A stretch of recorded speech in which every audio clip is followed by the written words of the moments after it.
রাজীব কুমার দক্ষ police officer থেকে এবার হতে চলেছেন পলিটিশিয়ান। 1989 সালে উত্তরপ্রদেশ ক্যাডার থেকে আইপিএস হিসাবে যোগ দিলেও তার কর্মজীবনের বেশিরভাগ সময়টাই কেটেছে বাংলায়। 2016 সালের নির্বাচনের আগে কলকাতার পুলিশ কমিশনার হিসেবে নিযুক্ত হয়েছিলেন।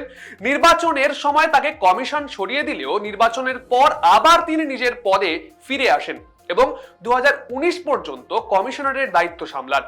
এছাড়াও 2019 সালের ডিসেম্বরে রাজ্যের এডিজি সিআইডি পদে থাকাকালীনই রাজীবকে তথ্য প্রযুক্তি দপ্তরের অতিরিক্ত মুখ্য সচিবের দায়িত্বে দেওয়া হয়েছিল।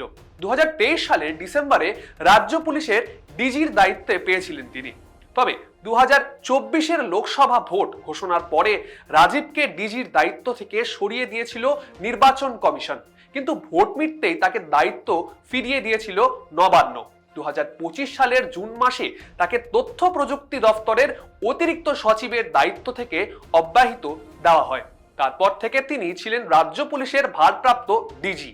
গত 31শে জানুয়ারি 2026-এ তার দীর্ঘ পুলিশি কর্মজীবন থেকে অবসর গ্রহণ করেছেন রাজীব।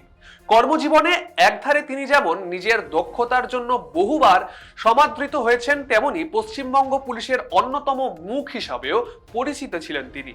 তারপর গত 27শে ফেব্রুয়ারি তৃণমূল কংগ্রেস তাকে রাজ্যসভার প্রার্থী হিসাবে নির্বাচিত করেছে।